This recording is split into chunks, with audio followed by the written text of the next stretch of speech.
Prontinho, prontinho. Tô esperando o Edmon. Edmon, assim que você estiver aí, faz uma encenação que eu te convido para participar. Boa tarde para todo mundo. Bárbara já está presente. Vou esperar o Edmon entrar, porque aí a gente sinaliza. Já vi a Bia, já vi a Nicole. O pessoal da manhã tá firme. Maria Eduarda. Edmon, assim que você estiver presente, só me dá um olé aí. Um olé não, um alô. Que aí eu te chamo. Só, por favor, sinalizar. O pessoal do Medicina tá em peso, hein? E muito que bem, muito que bem. Vamos esperar, estamos esperando Edmon. Até o Malta veio, gente. Não consigo achar o Edmon aqui.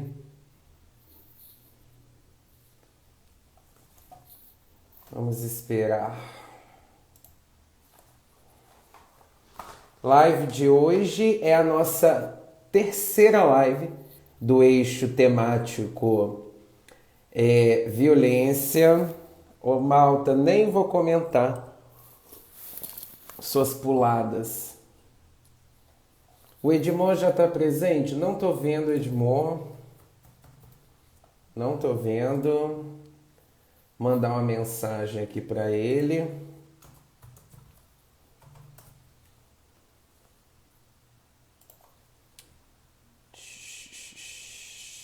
Esperando o Edmon entrar. Mandei uma mensagem no WhatsApp. Parece que não chegou a mensagem. Será o quê? Que ele está sem internet?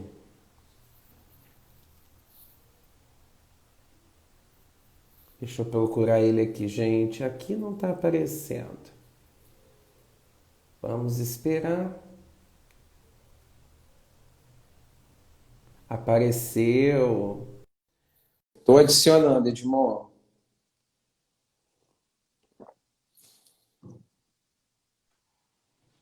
Aí, Pronto.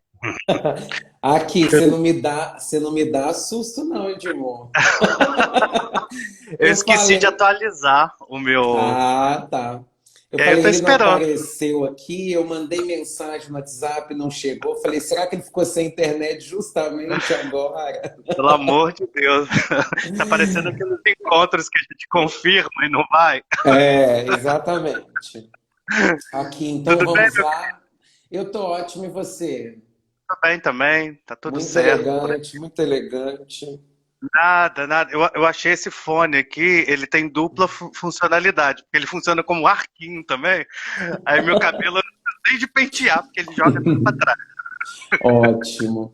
Gente, então, para quem é de fora, para quem não faz parte da rede Ensino Apogeu, eu sou o professor Wesley Pontes, sou professor de redação, e a gente está conversando aqui hoje também com o professor Edmon Neto, que também é professor de redação, de literatura do Apogeu, e nós vamos discutir hoje, é a nossa terceira discussão sobre o eixo temático violências. E hoje nós vamos falar um pouquinho sobre a violência presente nos espaços urbanos.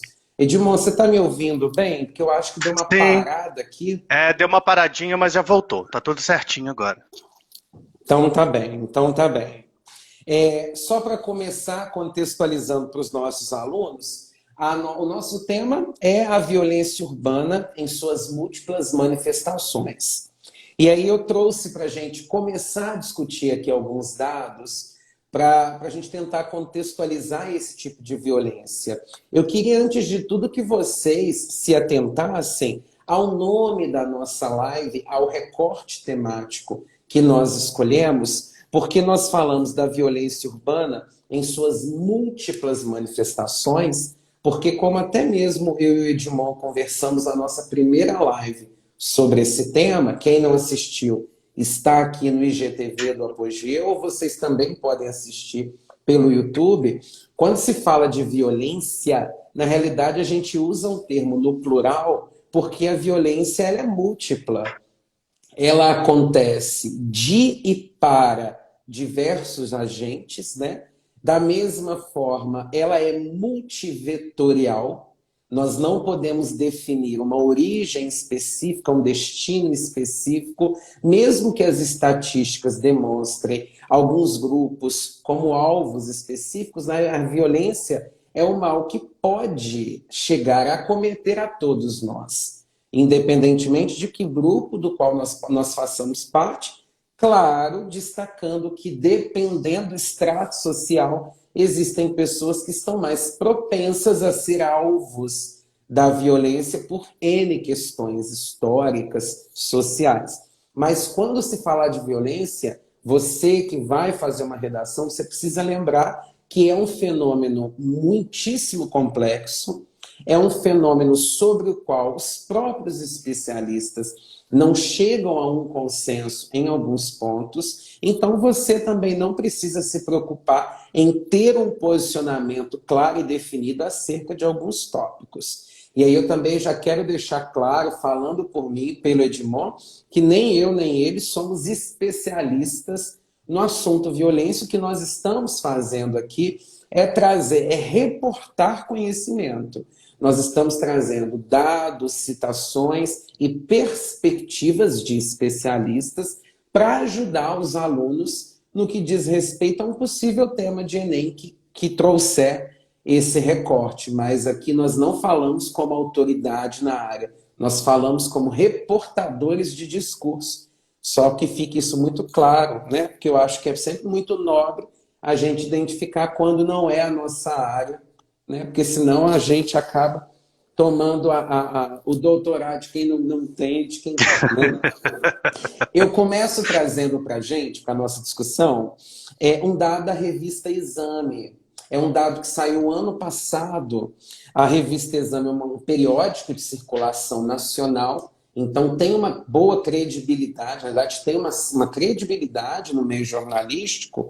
O dado é de que o Brasil possui 14 das 50 cidades mais violentas do mundo. Esse é um dado que nos chama a atenção por alguns fatores. Primeiro, porque esse número diminuiu. Há alguns anos, nós tínhamos 20 das 50 cidades mais violentas do mundo. Depois nós passamos a ter 17 das 50 cidades mais violentas do mundo. E, na atualidade, nós temos 14 das 50 cidades mais violentas do mundo. Esse estudo, que é feito por uma organização internacional, ele pega as cidades com mais de 100 mil habitantes e faz uma relação principalmente com os homicídios ocasionados por armas de fogo. E aí você se pergunta, Wesley, então quer dizer que a violência no Brasil tem diminuído, tendo em vista que nós temos o menor número de cidades violentas em relação ao que os estudos traziam antes? Na realidade, o que nós temos é que a violência no Brasil nos últimos tempos, ela tem se alastrado também para cidades menores. Então, numa possível tema de redação, vocês vão dizer o seguinte: quando se fala em centro urbano, normalmente a gente tende a associar a violência pela característica que a cidade tem, principalmente as do Brasil, no seu aspecto de formação.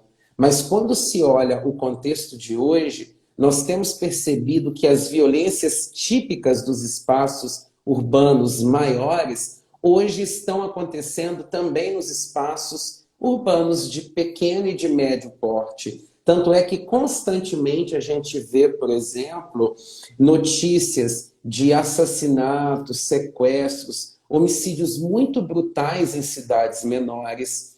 A gente vê também notícias muito alarmantes de grupos, organizações criminosas assaltando bancos em cidades pequenas que são menos visadas até então no que diz respeito à hiperproteção. Então, um ponto que eu acho interessante de vocês anotarem é que a violência no Brasil ela tem se alterado na sua perspectiva de concentração.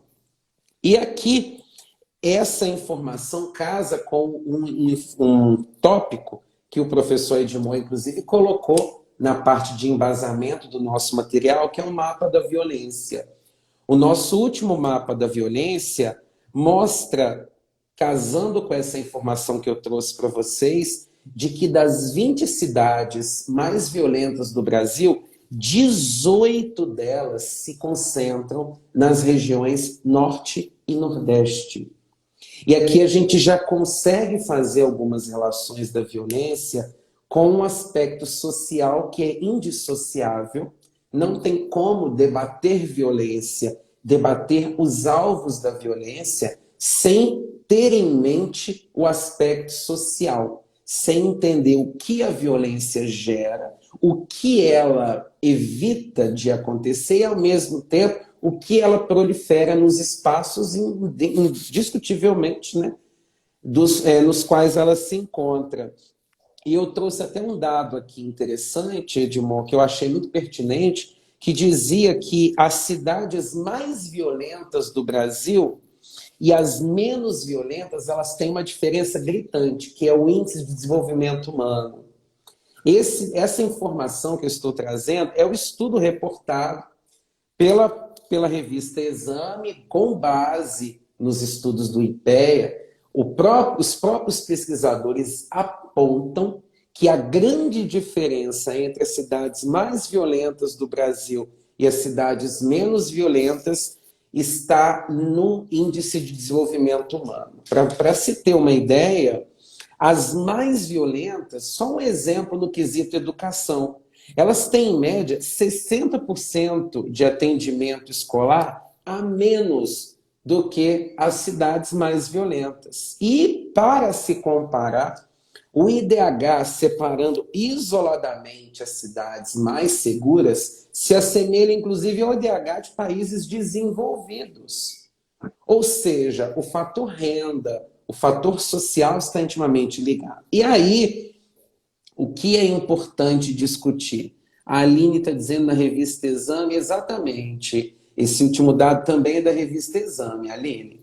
O que é importante discutir? A gente tem que tomar cuidado para não chegar numa discussão que é a da criminalização da pobreza. Porque a gente acaba criando um determinismo de que se nasceu pobre, automaticamente é criminoso. Quando, na realidade, não é essa a visão que se deve ter sobre o fenômeno. A visão que se deve ter é, dependendo do contexto e das condições nas quais o indivíduo vive, nas quais o indivíduo nasceu, nas quais ele se encontra, existem fatores que vão influir e colaborar para o ingresso desses indivíduos em meios em que a violência é muito marcante, como, por exemplo, o tráfico de drogas, e, da mesma forma, existem fatores que vão colaborar para que esse indivíduo fique menos assistido pelo Estado, cuja função, entre outras coisas, é promover a segurança daquele indivíduo. Então, todo mundo que está me ouvindo está entendendo o que nós estamos dizendo? Os estudos apontam uma relação entre segurança e desenvolvimento humano. Quando nós falamos de desenvolvimento humano, nós falamos de acesso à informação, acesso à escola, acesso a saneamento, acesso à saúde. Em resumo, a dignidade humana. A violência, ela nasce de contextos indignos à condição humana. E, inclusive, eu trouxe um outro ponto para esclarecer para vocês o que essa relação violência e sociabilidade traz. Jovens de 15 a 24 anos que não estudavam e nem trabalhavam e eram vulneráveis à pobreza são 4 vezes mais alvo da violência. Ou seja, o indivíduo não tem perspectiva de estudo, não tem perspectiva de trabalho, automaticamente o comprometimento de status quo financeiro, social, entra muito dentro daquilo que o próprio Edmond colocou no material dos capitais, de acordo com o Bourdieu, o capital social, o capital de prestígio do indivíduo, o quanto aquele indivíduo goza ou não de um certo prestígio na sociedade. E aí a gente vai fazer essa relação. Sendo o Brasil um país marcado pela desigualdade, sendo o Brasil um país cujas cidades são marcadas pelo contraste, e se a violência está relacionada a esse contraste, nós temos a cidade um espaço extremamente profícuo para o surgimento desse fenômeno. Entende? Então a gente precisa combater a desigualdade como uma alternativa maior ao vencimento da violência. Tem alguém perguntando aqui, a Brenda, se eu posso repetir esse dado. Ô, Brenda, eu acredito que você pediu para repetir esse último, né? O dado é de que jovens de 15 a 24 anos que não estudaram e não trabalhavam, eram vulneráveis à pobreza, representam 4 vezes maior o número de pessoas alvo da violência. Tá bem? Bom, e aí eu coloquei aqui, eu tenho que ser rápido, porque a gente tem meia hora cada um, né, Edmond? Não pode atrapalhar o horário do outro. Deixa eu tomar meu café. Não, tá ótimo. E aqui eu coloquei, como a gente começou, que a violência é um fenômeno multifatorial, eu trouxe a citação de um jurista, e ele chama Francisco de Assis Toledo. Tá? Os alunos que quiserem anotar como um possível repertório, lembrem que essa live fica salva, então depois vocês voltam para anotar bonitinho. Fiquem mais atentos à nossa discussão do que especificamente ao conteúdo que vocês podem pegá-lo depois. Ele tem uma frase que é muito interessante, dá para a gente casar com o que eu vou falar agora. Ele diz o seguinte, olha, ele fala que o delito é um fenômeno social complexo que não se deixa vencer por armas exclusivamente jurídico-penais. O que esse jurista especialista em direito penal quis dizer com isso? Ele quis dizer o seguinte, ó, o delito, ou seja, o crime, não vai ser vencido apenas com legislação e punição, que é uma arma que o Brasil lança a mão, da qual o Brasil lança a mão a todo tempo.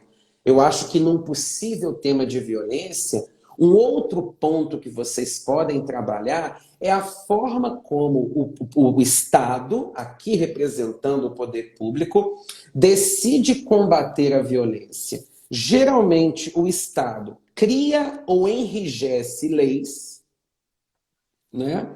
E aparelha de uma forma extremamente abrupta a polícia, ou seja, você tem um sistema de penalização extremamente forte, extremamente perigoso, o que faz com que as pessoas tendem, nessa perspectiva, a sentirem que o problema maior não é atacado. Então, você tem um governo que não ataca a causa.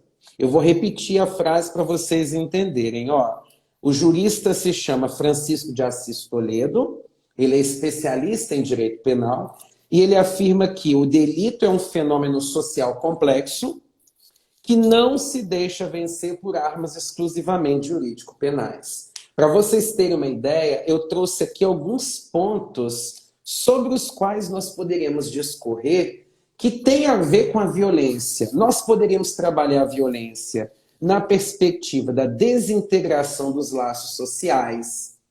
Existem estudos, inclusive, de uma escola sociológica, eu vou falar daqui a pouco, que é a Escola Sociológica de Chicago, que afirma que a grande diferença entre as cidades menores e as cidades maiores é que nas cidades pequenas os laços interpessoais eles são mais fortes. E isso funciona como uma forma de coibir o indivíduo de praticar alguns delitos. Nas cidades maiores, nós temos aí um grande problema, que é o que os estudiosos chamam de anonimato, que faz com que as pessoas não criem entre si relações de respeitabilidade. Então eu roubo, eu mato, eu faço X, Y, Z, porque o outro para mim não é ninguém. Né? A gente tem pessoas que você não sabe nem o nome do vizinho com quem você divide uma parede. Temos também como possível aspecto que podemos trabalhar da violência a desestruturação familiar. Por muito tempo, tem se mostrado como as famílias desestruturadas, e aqui a desestruturada, a gente não está falando de uma formação específica de família, nós estamos trabalhando aqui a base a qual a família é responsável, né, pela qual a família é responsável, que é a de fornecer orientações de vida, estrutura social, valores, que muitas vezes são furtados de indivíduos que não têm essa base. Crianças, adolescentes que tiveram, por alguns N motivos, famílias extremamente ausentes ou não nem sequer conhecem, né, os seus pais, avós, que têm essa noção de que não tem a noção de domínio, a chamada socialização primária que muitos estudiosos afirmam ser. Trago também aqui, como outro ponto que vocês podem abordar num tema como violência, as questões econômicas, principalmente ligadas ao desemprego e à pobreza. Como violência se entende também por roubo, pelo furto, muitas pessoas acabam sendo impelidas a praticarem esses atos por conta de sua condição econômica. Voltando a dizer, não estamos dizendo que a pobreza determina o fato, porque o que a gente mais vê atualmente são ricos e milionários que roubam, né? A grande diferença é que eles não vão para a cadeia e quando vão, saem rápido e vão passar o resto dos seus tempos em casa. Também trago aqui um aspecto que o Edmond vai falar bastante depois, que é o tráfico de drogas.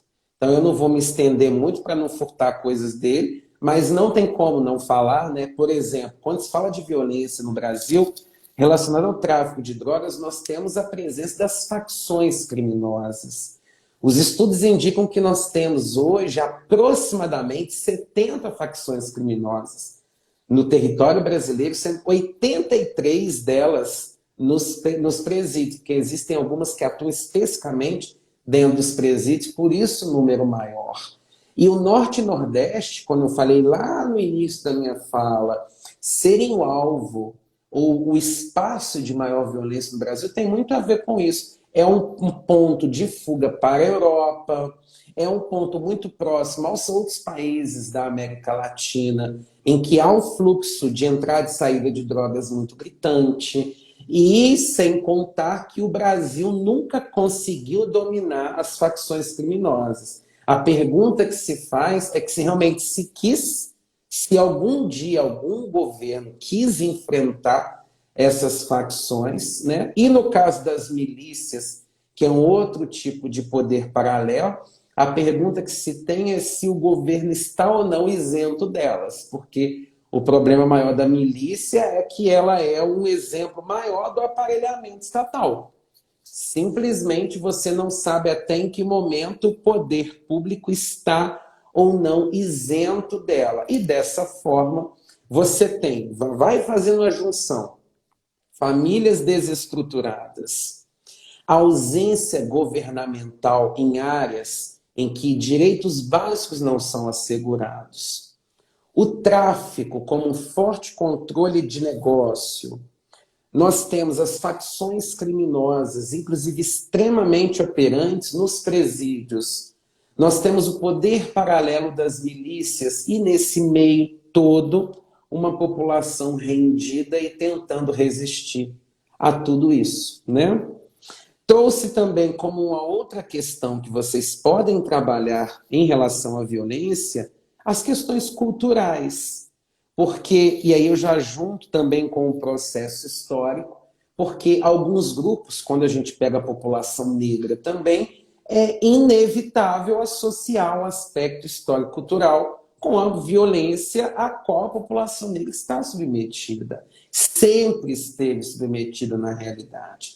Eu conversei até com alguns alunos, a gente fez todo aquele movimento Black Lives Matter, né, das vidas negras importam, com o caso daquele homem morto nos Estados Unidos, mas nós temos cotidianamente pessoas sendo mortas, jovens, crianças sendo assassinadas, né? Crianças indo para a escola e sendo mortas. gratuitamente, sem que há uma comoção, né?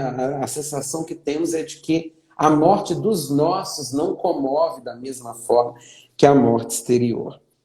E para fechar os meus 4 minutinhos que eu tenho, Edmond, eu não vou roubar o seu tempo. Eu trago para vocês o apontamento que eu fiz da Escola de Chicago, que é uma escola de base sociológica que nasceu nos anos 30 do século passado. É uma escola que serviu, inclusive, como base para grandes estudos da área da criminologia. E quando a gente fala de urbanização, eu tenho discutido muito isso com os alunos lá do meu curso, que nós estamos falando urbanização especificamente. A Escola de Chicago tem grandes pensadores, o George Simeon, o Robert Parr, o Henri Lefebvre, ele fala Henri, né? O Henri Lefebvre. O Henri Lefebvre tem um termo que é o direito à cidade, que hoje muitos pesquisadores afirmam que é um termo tópico. E a gente pode questionar isso. Então, se você tem pensadores que debruçaram-se a tentar mostrar uma alternativa ao positivismo, numa visão de que a criminologia talvez estaria relacionada com o ambiente em que as pessoas se encontram, que inclusive deu origem ao termo da Escola de Chicago, que é o da ecologia social. Eles pegaram emprestado o termo ecologia das ciências biológicas e empregaram com as relações sociais. Então, se para esses pensadores o delito, a violência, a criminologia tem relação com o contexto em que ela acontece, de que forma esse direito à cidade, que na visão do Henri é algo que deve ser tido a todos, independentemente da condição social do indivíduo, de que forma esse direito não é negligenciado. E vocês podem trabalhar nessa perspectiva os fatores físicos e sociais que geram a desordem ambiental e que fazem com que a cidade seja esse caos. Na realidade, então, o que eu quero deixar de fala final para vocês, para passar a bola para o Edmond? É impossível associar a violência a um fator. Vocês podem escolher um desses fatores para trabalhar. E lembrem-se, não se esqueçam, é multifatorial, é múltipla. Então, logo, vocês precisam mostrar que ela não está atrelada a um ponto e a sua resolução dessa forma se torna tão complexa quanto a própria problemática em si. Edmond, a fala é sua. Querido, obrigado mais uma vez pelo convite. Boa tarde a todos, boa tarde aos alunos do Apogeu, boa tarde a outros alunos que porventura, né, estão nos assistindo. Fica até difícil depois falar sobre violência depois de uma análise e uma síntese tão bem feitas por você em tão pouco tempo, assim. Você consegue enumerar, né, de uma maneira, né, bem didática, fazer uma análise e ainda assim chegar a uma conclusão que, assim, né, impecável. Assim. Eu vou pincelar algumas coisas do que você falou para poder entrar propriamente, né, no meu assunto mais particular, que é a questão que envolve, né, a guerra contra as drogas no Brasil e a própria ação policial que está em relação direta com, né, o inchaço populacional do cárcere brasileiro. Você coloca, né, desde o início da sua fala a ideia de que abordar a violência, além de ser um assunto complexo, vai envolver, né, os multifatores, né, porque de fato estamos falando sobre um problema que ele é sistêmico e a gente precisa olhar para os problemas sistêmicos de um modo também, né, sistemático, sistematizado, holístico, né? Quando nós falamos, você fala muito bem, traz a Escola de Chicago de uma maneira muito interessante com o direito à cidade, né? Essa expressão que é apropriada por quem se interessa, né, por desenvolver um espaço urbano ou uma ecologia, né, urbana, né, que garanta direitos fundamentais para as pessoas, né? Isso tudo está interligado. Quando a gente fala sobre, né, moradia, condições de moradia. Moradia digna não é só 4 paredes, né? Moradia digna é você ter acesso a um transporte de qualidade, é ter acesso à escola, morar próximo à escola, morar próximo a um hospital, né, morar próximo ao trabalho. Isso tudo, né, cria uma situação para que violências se desenvolvam, tá? E muito bem colocado por você também, não é uma questão positivista, né? Assim, é importante a gente saber, né, de onde as violências vêm, mas que aquilo não tem a ver com algo que é intrínseco ao ser humano que nasce numa condição social, né, menos privilegiada. Então, assim, tudo que você diz é de uma, né, é algo que a gente pode se apropriar, né, para além da redação do Enem, claro que objetivamente para a redação do Enem, mas para as nossas reflexões diárias sobre esse tema tão complexo e sobre esse tema também tão necessário, né, de se discutir. Uma coisa que eu já também dou dica para os alunos aí, que estão anotando e que estão acompanhando, é que todos esses dados, né, o Wesley faz uma operacionalização desses dados de uma maneira bem interessante, mas eu acho que é importante quando a gente lidar com esses dados, por exemplo, nos textos motivadores, eu sempre discuto isso com os alunos, que a gente evite repeti-los, né, até porque, né, a gente não pode ficar focado exclusivamente nos textos motivadores, é tentar fazer essa interpretação, né, se as violências elas têm como base algo que é social, intimamente vinculadas ao IDH, o Índice de Desenvolvimento Humano, né? Olha só a chave de leitura que nós temos para poder desenvolver um argumento que envolva desenvolvimento humano e, ao mesmo tempo, nós já temos uma ideia para uma proposta de intervenção. Nós já conseguimos vislumbrar que a educação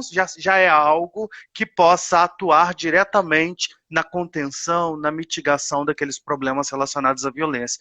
Então, assim, trabalhar com esses dados é sempre algo, né, importantíssimo para a gente na nossa redação. Tem um texto imenso aqui que eu queria, né, o PCC, já está falando do PCC. Qualquer coisa, Wesley, você pode também me interromper para poder, né, pontuar o que algum Isso. aluno, né, está falando. Bom, e aí eu coloquei para o Wesley que eu falaria um pouquinho sobre a guerra contra as drogas e a ação policial, que são duas questões, né, também sensíveis, né, é um calo, né, no pé da sociedade brasileira, até porque isso envolve discussões, né, até porque isso divide opiniões com relação a aquilo que o Estado pode fazer, né, quais as políticas públicas que devem ser engendradas, tá? Se a gente deve seguir uma lógica punitivista, uma ação mais assertiva, né, para não dizer truculenta por parte da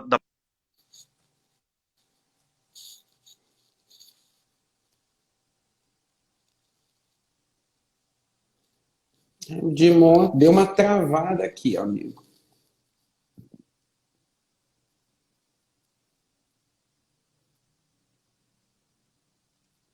Gente, mas travou para mais alguém ou foi só para mim?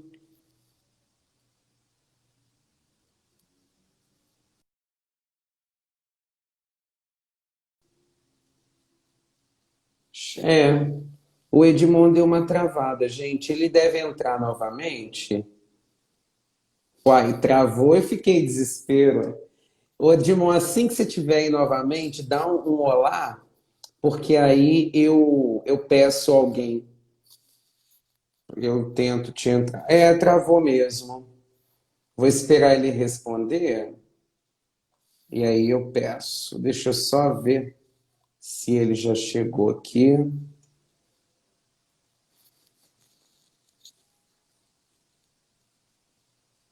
Vamos esperar, gente. Vamos esperar.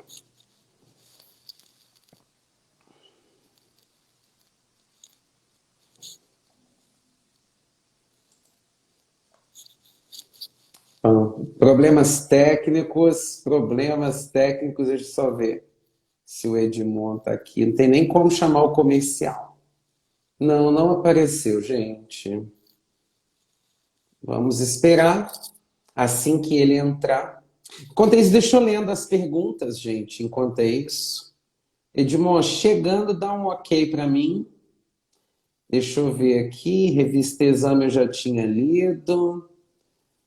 Meu Deus, tem um tarado na história. A Laura, participando com a gente, disse que Loic, eu não sei falar esse nome, fala que a gente vive um estado penal e nada social. Eu acho, Laura, pertinentíssima essa fala, porque tem muito a ver dentro do que eu falei. A ideia de que nós temos uma sociedade extremamente punitivista que não encara os problemas da forma devida. Ó, o Edmond me mandou solicitação aqui. Vamos ver se deu.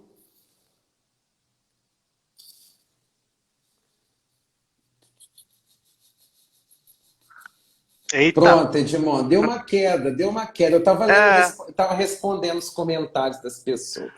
não, tranquilo. Deixa eu retomar, então, que aí é o seguinte, Pode. então, essas duas relações, a relação entre ações policiais e, né, o sistema prisional por meio da guerra contra as drogas é algo, né, sobre o qual eu falarei agora. Eu também trouxe alguns dados aqui, são poucos, não são tão, né, tantos dados quanto o Wesley apresentou, mas é um dado do Infopem, né, que é o Levantamento Nacional de Informação, né, Penitenciário. São dados recentes que dizem que 20%, 28% dos presos no Brasil são oriundos do tráfico de drogas. E nos últimos 10 anos, tá, houve um aumento de 80% no número de presos oriundos desse mesmo delito, e no caso das mulheres, 102%, né, de aumento da população carcerária.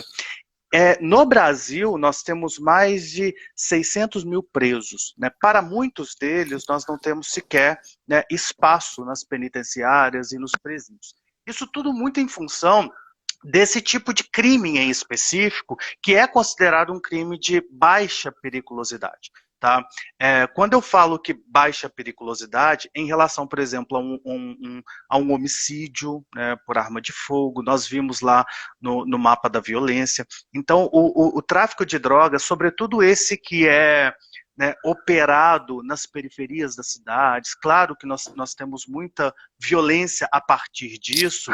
Os especialistas, sobretudo os especialistas em segurança pública, dizem que a guerra que foi travada, ou a guerra que é travada no Brasil nos últimos anos, ela estimula muito mais a violência do que a contém. Tá? O que se espera, né, de imediato com essas ações, né, policiais nas periferias ou nos grandes centros urbanos, tá? E nas cidades médias também, como o Wesley bem colocou, é uma forma de tentar conter a violência, de tentar conter o tráfico, e que, na verdade, vai gerar um efeito contrário. Eu aumento, eu estimulo ainda mais a violência com as medidas que são tomadas. Há algo no Brasil que gera uma espécie de paradoxo, que nós temos uma polícia atuante que ela tem uma forma de ser treinada, que é uma herança da ditadura militar. Certo? No entanto, tá, a lei antidrogas no Brasil, tá, de 2006, ela fez com que a violência aumentasse ainda mais, a violência policial ainda aumentasse mais. Isso é paradoxal porque justamente os governos, né, democráticos no Brasil fizeram com que, né, a violência policial ainda aumentasse ainda mais. Tá? Isso faz com que a gente pense em como esses policiais são treinados, obviamente, tá? Isso gera reflexões possíveis que possam ser feitas para propostas de intervenção que levem em consideração, por exemplo, a humanização desses policiais, ou medidas que façam com que, né, as forças policiais conheçam a realidade das comunidades, se integrem às comunidades de um modo mais humanizado, de um modo menos truculento. Isso tem sido colocado, né, inclusive em programas políticos dos últimos anos. Tá? Resta saber o que nós esperamos para o nosso país, porque de fato nós temos essa divisão de pensamento com relação ao que se pode fazer em termos de políticas públicas. Vou citar um exemplo aqui que foi levado a cabo, né, num dos últimos governos da Prefeitura de São Paulo, tá, que foi um programa chamado Braços Abertos. Né, foi um programa, se eu não me engano, do ex-prefeito Fernando Haddad. Ele é um programa que chegava até a região, era uma região apenas, ou pelo menos uma das poucas regiões chamadas de Cracolândia, na cidade de São Paulo, e o programa Braços Abertos constava da oferta de uma oportunidade de emprego para quem vivia ali, né, do consumo de crack, que é uma droga devastadora, todos nós conhecemos, mas que chegava até essa região e oferecia uma proposta de trabalho. Ah, você vai capinar uma rua, você vai pintar um muro, você vai fazer uma série de atividades. No final do dia ou no final da semana, nós vamos oferecer para você, né, um pequeno salário, né? Você vai receber pelo trabalho que você fez. Com esse dinheiro, você pode fazer o que quiser. Você pode comprar uma comida, você pode, né, você pode comprar inclusive droga, tá? Você pode voltar para sua casa, contribuir com as despesas familiares, etc, etc. Bom, o que aconteceu depois de um ano desse programa? A Folha de São Paulo, o jornal Folha de São Paulo, estampa na sua capa uma manchete que dizia o seguinte, né, de cada 10 participantes do programa Braços Abertos, 3 continuam na região da Cracolândia. Então, eles subvertem os resultados né, desse programa para poder falar assim, não, é um programa negativo. Se 3 continuam no tráfico, se 3 continuam como usuários de crack na região da Cracolândia, é um programa que não dá certo.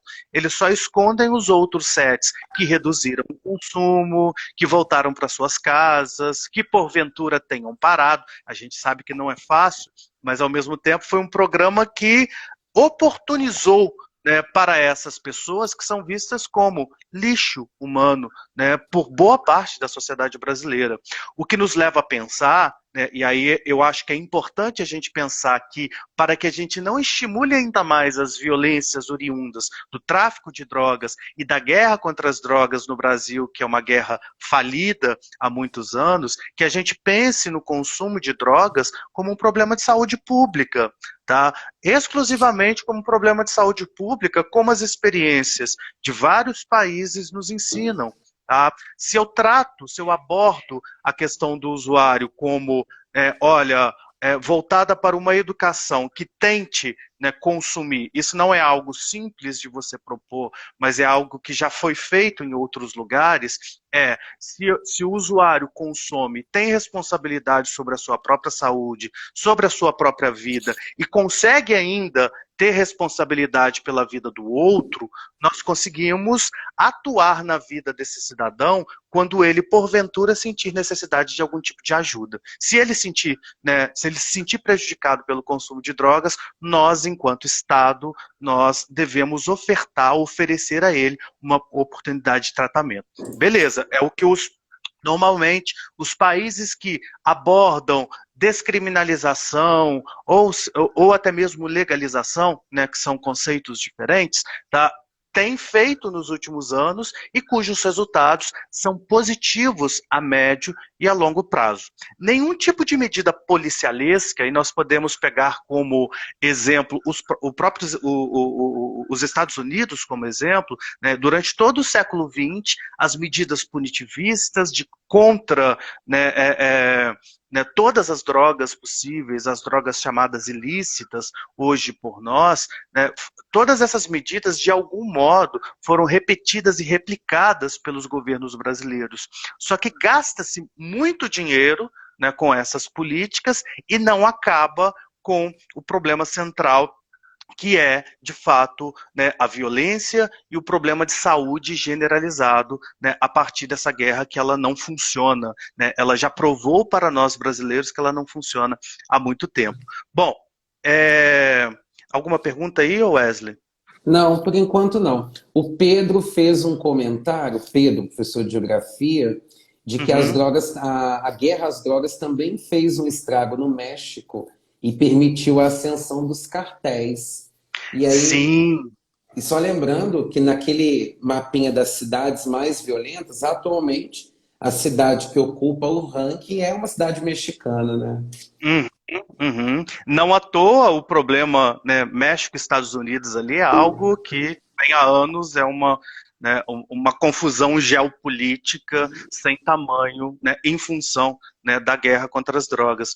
E aí no Brasil gasta-se muito dinheiro e prende-se o mesmo, né, o mesmo perfil de pessoas, como nós mesmos já comentamos aqui, né, na nossa primeira live. Né? Nós temos um alvo específico, né, que são os pobres e os negros, a juventude pobre e a juventude negra no Brasil. Agora, essa lei antidrogas que data de 2006, ela é uma lei, no mínimo, ambígua. Por quê? Ela vai determinar que os juízes é quem são os responsáveis por decidir quem é o usuário e quem é traficante no Brasil. Ocorre que esses juízes, eles normalmente levam em consideração a própria atuação policial. Então, o próprio policial ali, ele mesmo já tem, né, o poder de decidir, né, quem é traficante e quem é usuário. A gente sabe exatamente quem é, que existe uma escala, uma paleta de cor para você, um certo colorismo para você decidir quem é traficante, quem é usuário no Brasil, né? Assim, a gente tem N exemplos de, né, por exemplo, o Gregório do Vivier uma vez disse que tem uma planta de maconha em casa, que a polícia não vai lá prendê-lo porque ele é branco, mora em Ipanema, e que, né, no Brasil o crime mesmo é ser pobre, ser negro, ser preto. Tá? Então, essa lei antidrogas, ela acabou gerando também como reflexo, né, a continuidade e a perpetuação da prisão do mesmo perfil de pessoas no Brasil. E aí nós temos algumas, né, algumas intervenções possíveis que podem ser pensadas a partir disso. Lembrando que são intervenções que também dividem opiniões. Por exemplo, eu posso pensar na continuidade de leis punitivistas. Vamos endurecer as nossas leis, tá? Vamos continuar, né, fazendo com que os policiais chegam, né? E aqui, gente, só para poder abrir um parêntese, não há nenhum tipo né, de postura anti-ação policial. A polícia é muito importante, tá? Ela merece respeito e merece ser valorizada no nosso país. Nós estamos falando de uma classe trabalhadora que é explorada como qualquer outra classe trabalhadora. Tá? Ocorre que eles têm em mãos o status de poder, de autoridade nesse país. Só que eles agem como mão direita do Estado. O que deveria ser feito, a visão sistêmica para se pensar como política de Estado, não como política, né, de governo, é pensar que os policiais, né, ou a classe policial, ela deve prioritariamente garantir a segurança da população. Nós sabemos que isso não acontece. Tá? Qualquer tipo, nós temos exemplos das manifestações dos últimos anos. Né? Quantas manifestações foram reprimidas pela ação policial? Tá? Quantas manifestações foram reprimidas e sempre, a justificativa sempre foi que os próprios manifestantes, né, entraram em confronto. Né? Assim, não, ela sempre estava ali para poder garantir a segurança do Estado, sobretudo quando essas manifestações se voltavam contra qualquer tipo de ação estatal. Então, essa visão que deveria ser alterada para se pensar numa outra polícia, mas ela não deve acabar. Né? Quando se diz aí pelas redes sociais a polícia deve acabar, né, na verdade isso é um grande estouro aí de revolta, porque a gente também, a população, ela se vê completamente acuada quando esse tipo de situação acontece, né, à luz do dia. Né? Isso sem pensar nas próprias favelas, nas próprias periferias urbanas, em que as ações, né, chegam à morte praticamente diária de pessoas que nós não sabemos quem são, porque essas pessoas teoricamente não importam, né, para a sociedade, são pessoas que realmente são vistas como cidadãos de segunda e terceira categoria. Bom, e aí propostas possíveis para isso poderiam girar em torno dessa mudança. Né? De um lado, eu tenho pessoas que vão defender naturalmente, aí eu vou chegar a uma conclusão a partir disso, vão defender naturalmente a manutenção de ações mais endurecidas, de leis, né, que são mais rígidas e de ações realmente mais assertivas por parte da polícia. Basta colocar um policiamento nas cidades que a questão, né, da segurança pública estaria resolvida, que é uma visão bem, né, diminuída, bem reduzida da questão da violência. Por outro lado, eu teria uma forma de repensar a própria formação policial.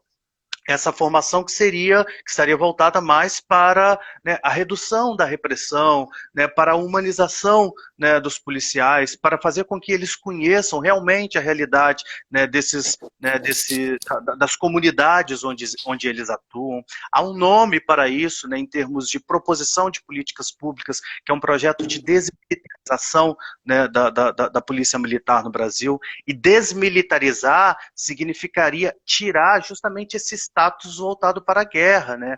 As polícias não podem mais atuar como se a própria sociedade fosse inimiga, né, delas, ou inimiga do Estado. Então, essa tática de guerra que deveria ser repensada dentro de um planejamento, de uma proposta que pudesse, né, pensar realmente em uma desmilitarização. Tá? Quando a gente fala em desmilitarização, as pessoas acham que é simplesmente desarmar os policiais para que eles sejam mortos, né, por traficantes ou por outros bandidos. Não, na verdade é isso. É buscar alternativas entre a classe policial, né, em articulação com o próprio Estado, porque, né, está submetida, a polícia está submetida à força do Estado, mas essa articulação com a sociedade, com a realidade da comunidade, seria de suma importância para que a gente realmente reduzisse, né, a violência oriunda desse embate. E, claro, a gente precisaria de valorização da classe policial, né, sobretudo para que ela, e aí isso também não é determinismo, né, para que ela não recorra às práticas corruptas, enfim, nós sabemos aí de uma série de situações que envolvem tráfico de armas, né, onde as armas que estão nas periferias e nas favelas, de onde essas armas vêm, né? Normalmente elas estão ali envolvidas com os próprios policiais que atuam de maneira corrupta. Então eu tenho essa polarização aí, né? Assim, eu tenho o endurecimento das penas e das ações policiais versus um treinamento mais humanizado ou a própria desmilitarização. Né, de um ponto de vista mais... Há também, de um ponto de vista mais liberal econômico, né, a situação de privatização das prisões. Tá? Privatizar as prisões resolveria o problema de inchaço populacional, né, que hoje se encontra, né, no sistema carcerário brasileiro. Né? Há, por exemplo, o caso das prisões norte-americanas, tá, que podem ser espelho para quem defende as privatizações. Não digo que elas não resolveriam de imediato, mas né, aqui vale a pena pensar vale a pena pensar na transformação do sistema carcerário dentro da lógica de mercado também. Isso que eu acho que a gente deveria pensar na hora de propor algo dessa natureza. Bom, pode resolver. O sistema privado, ele é a solução para tudo? Nós sabemos que não é a solução para tudo. Eu também não quero descartar a possibilidade, mas eu queria que vocês pensassem, caso fosse uma possibilidade de intervenção, em que medida essa ação também não transformaria o sistema carcerário dentro da lógica de mercado. Então eu construo mais prisões, prendo mais pessoas. Então nós sabemos que construindo mais prisões, dentro da situação na qual nós nos encontramos na sociedade brasileira hoje, as mesmas pessoas continuariam sendo presas. Então isso seria lucrativo, né, inclusive para quem conduzisse aí o sistema carcerário brasileiro. Bom, em oposição, né, à privatização das prisões, porque nós estamos pensando na prisão exclusiva por meio do tráfico de drogas, aqui mais particularmente, mais afuniladamente, é uma discussão que poderia ser colocada em debate, tá, gente? Aqui é uma proposta que pensaria descriminalização e legalização de um lado, né? A descriminalização, em tese, ela já até existe no Brasil, ela só não tem esse nome. A lei anticrimes, sobre a qual eu falei para vocês, que destina ao juiz a decisão pelo traficante ou usuário, em tese, é aquela que impede que alguém seja preso portando determinada quantidade de drogas, certo? Isso seria, né, basicamente o que se chama de descriminalização. Nós sabemos que a descriminalização ela é seletiva no Brasil, assim como a própria atuação policial, assim como as próprias prisões. Só que a desmilitarização, ela não mexeria dentro de um sistema maior, que seria um sistema de mercado, seria um sistema que, né, proporia, por exemplo, controle de qualidade, passaria por esse tipo de, né, de controle, né, por órgãos competentes, e, claro, poderia desmanchar, né, de uma forma mais eficiente esse tráfico que só engendra violência nos últimos anos. É uma discussão fácil, é uma discussão simples de ser feita, não é porque a própria população ela precisa participar.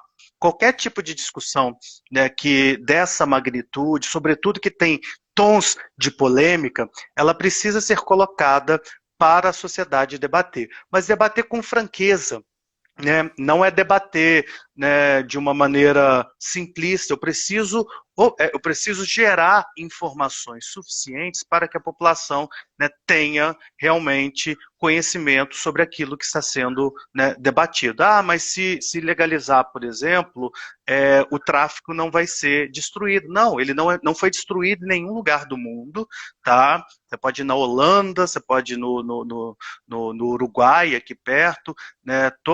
Todos os exemplos, eles não destruíram 100%, tá? Eles não acabaram com o tráfico. Eles só reduziram sobremaneira, né, a violência oriunda, né, do tráfico de drogas. E aí eu pego, por exemplo, né, cidadãos que atuam como aviãozinhos nas periferias, né, ali eu tenho praticamente a única oportunidade de emprego que essas crianças, adolescentes têm. Tá? É uma loucura isso, né? E em contrapartida, quando eu penso na destruição desse comércio como um todo, eu teria que, pelas mãos do Estado, né? Eu estou pensando aqui na proposta de intervenção, que seria, a ação seria, né, uma descriminalização ou legalização por meio de um debate público, né, que fosse colocado pelo próprio Estado, né, nas escolas, via propagandas, né, e que apresentasse como contrapartida uma oportunidade, as chances, né, de o cidadão cuidar da própria saúde, tendo em vista que, né, né, o consumo, tendo em vista que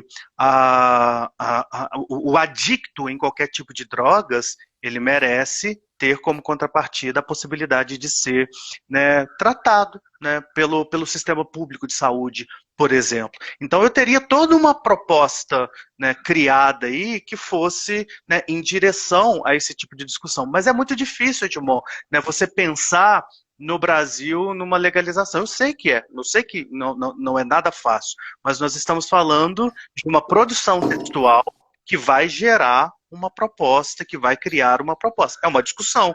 A nossa redação, ela não necessariamente vai resolver o problema, mas nós estamos propondo, eu acho que aí a gente tem que levantar algumas possibilidades. E aí, eu acho que já estamos encaminhando aí Já. pro finalzinho, né? Lembrando, assim, que eu fiz esse embate entre propostas, mas que a gente tem que lembrar sempre que as propostas mais eficientes sempre vão ser as que respeitem os direitos humanos, tá? E direitos humanos para todos, né? Então nós estamos falando sobre condições absolutamente desumanas do cárcere no Brasil, absolutamente insalubres, né? Pessoas que não têm condições, não têm nenhum tipo de, né, de socialização dentro das prisões, projetos de ressocialização na sociedade quando eles cumprirem as suas penas e voltarem, né, para o convívio comum, zero, praticamente Nós inexistente. temos 1 minuto e meio de mó. Isso porque nós não vamos conseguir, né, ressocializar aquele indivíduo que nunca foi socializado.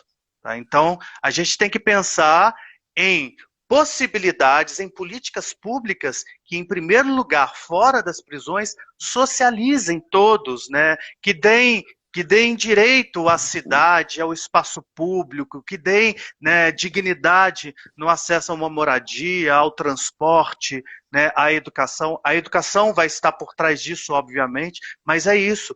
Nós precisamos socializar aquelas pessoas que nunca foram socializadas. E aí eu acho que poderia ficar falando sobre uma série de outras coisas aqui, mas Wesley, agradeço mais uma vez aí pelo convite e pode convidar que a gente faz de novo, Faz de e a gente novo, bate né? esse papo gostoso. E obrigado, tá? Valeu, Não, pessoal que eu que assistiu. agradeço por essa brilhante fala. E aí, os alunos, cabe depois assistir novamente e vir pontuando os tópicos Uhum, relacionados à violência na cidade que eu disse e os tópicos que o professor Edmond trouxe para a gente. 10 perfeito. segundos restante, um abraço, obrigado a todo mundo. Espero vocês na próxima segunda, na nossa próxima live. Um beijo e tchau, tchau. Beijo, querido.